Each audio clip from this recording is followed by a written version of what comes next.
say you're doing a problem in the problem session, one of the exercises at the end of the chapter. You have to decide on a strategy, an approach. The high level approach before you start getting into details like how many states will you have? What's the point of each state? What's going on when you're in a given state and stuff like that, and of course all the transition rules. Before you get to that level of detail, you need to have an idea of a more, let's say, a global strategy. How are you going to approach your problem?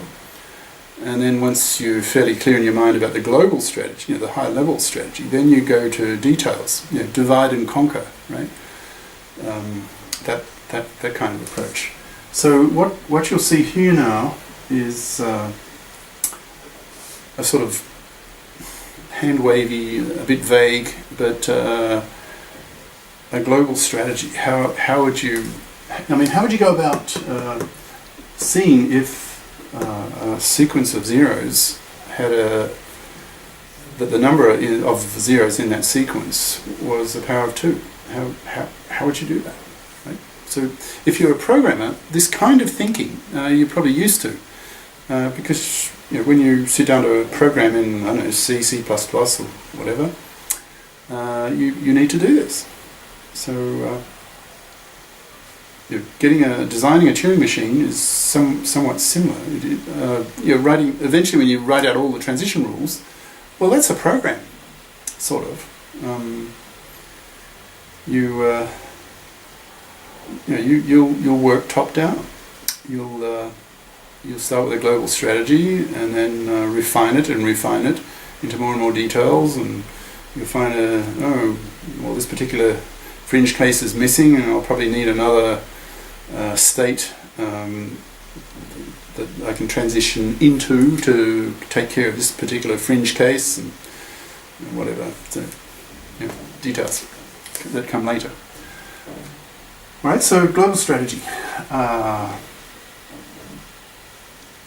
Well, you're trying to check that the sequence has a power of 2 as the number of zeros in the sequence. So and here's like the essence of the idea. It's just in a few lines here. The main idea. Scan across the sequence of zeros and cross out every second one, every other one. Okay, just cross it out. Just put an X right instead of having a 0. Overwrite it with an X. Now, you can do that with a Turing machine. Okay, just overwrite with an X, and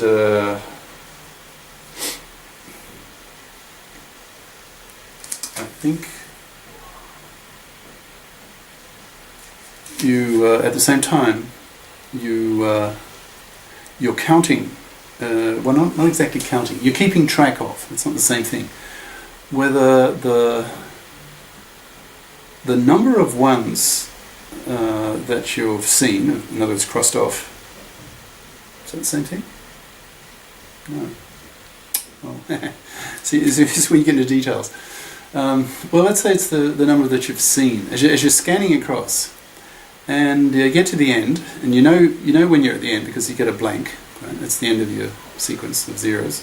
So you hit a blank, and then you check that the number of zeros that you've seen, is it even or odd? So each time you see one, you flip the current state from even to odd, the total so far seen. And if you end up with an odd number of zeros, except, now here's a fringe case, except if there's only one.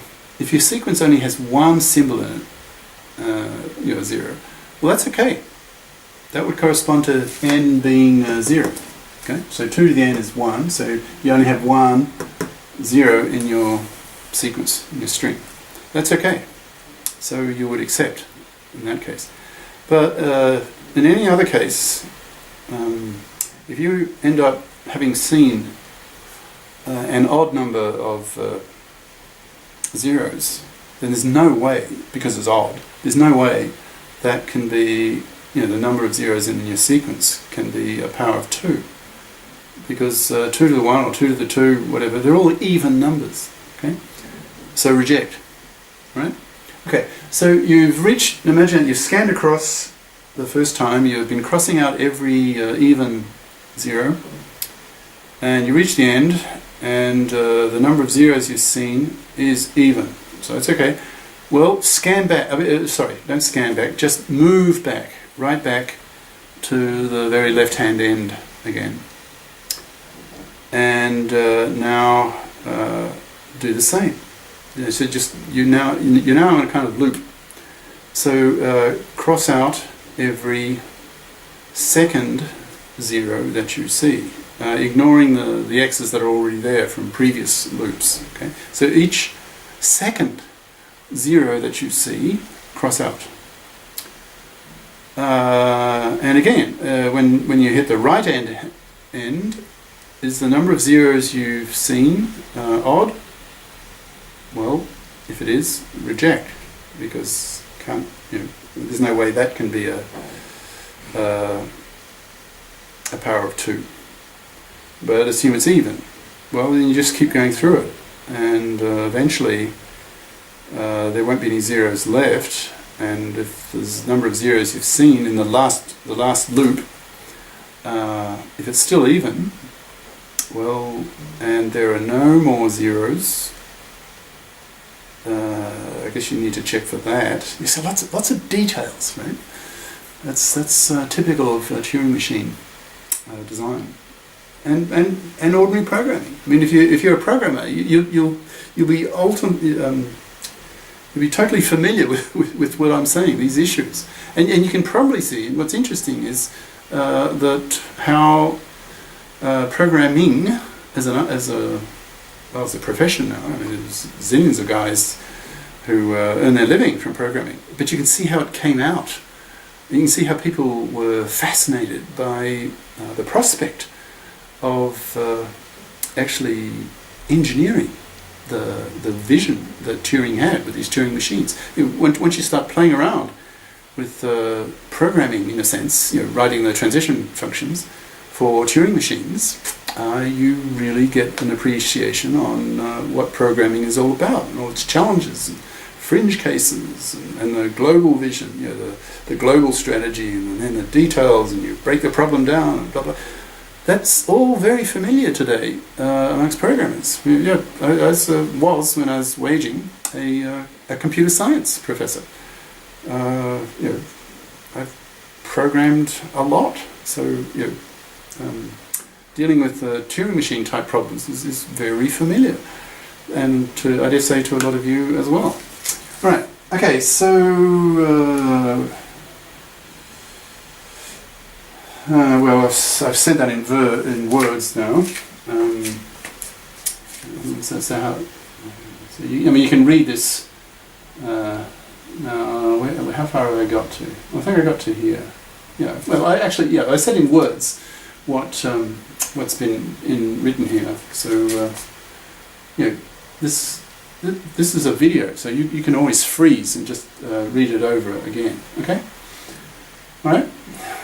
So now we start on the actual formal description. That's a sort of here and here. This is the overview of the strategy of the design of the machine. So here's your beginnings of your formal description. Your machine M2 as a 7 tuple.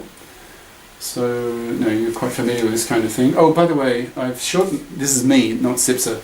I got tired of writing accept and reject, so I've just used A and R. Right? It's pretty obvious what it means. Okay. Start state for this machine will be Q1, right here, and we will have 5. Now you may ask, that's part of the design, part of the art of creating a Turing machine is deciding how many states you will have. There's no easy answer for that. It's just part of the design process. But anyway, the state table, the state diagram that you'll see in the next session has 5, let's say, ordinary states, and the 2 halting states, Q accept and Q reject. Okay, there's only one of each, and these 2 are different. Remember, for a Turing machine. Okay. let's see, now the string alphabet is just one symbol, and they're just zeros. They're just, you know, 0. And the tape alphabet, we'll need 3 symbols. And we're crossing out zeros, remember, and putting an X there. So we'll need an X as one of the symbols of your tape alphabet. And of course we need a blank. After the string, the input string, there's just an infinite number of blanks afterwards. Okay, so we have 3, in a sense, 3 symbols in the tape alphabet, capital gamma. Now, the transition function, delta, always the toughest part, usually the toughest part of designing an automaton, especially Turing machines. That we will describe, and will be next session, via a state diagram. And we'll put in all the states in little circles and have arrows going all over the place to other states, and labeling those transition arrows in such a way that you can extract all the rules, all the transition rules from the state diagram. It's all there. If you have a state diagram, a complete state diagram. Now the next 2 sessions from now we'll have a state diagram, but it's not complete. Simply because if it were complete, it would just be too cluttered. And it's already, well, you'll see in 2 sessions. I'm looking at it right now, but it's cluttered already. Okay, so we'll describe the transition function, the mapping of ordered pairs to ordered triples. Well, yeah, we've been through that before. So okay, so you'll see the delta function described via state diagram, state transition diagram. See the figure next session. Start state Q1. We set that here. Okay, accept state QA.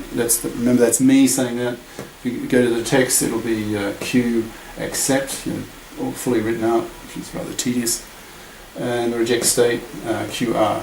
Sipser will write it out fully, Q reject. I've abbreviated it to this. Okay, so these are 2 states go into your Q here, 2 halting states, the generic term. Right? Well, next session will be mostly a discussion of the transition diagram, the state diagram, state transition diagram. So I'll stop here.